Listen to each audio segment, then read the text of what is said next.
खालिद बिन वलीद इस्लामी hero का नाम है, एक जाबाज का नाम है।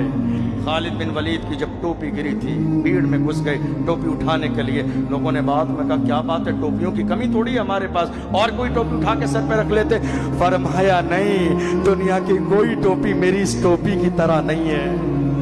दुनिया की कोई टोपी इस टोपी की तरह नहीं है। दुनिया की टोपियों में लोग आलीशान चमड़े लगाते हैं, मेरी टोपी में चमड़ा नहीं, मुस्तफा के सर का बाल मौजूद है।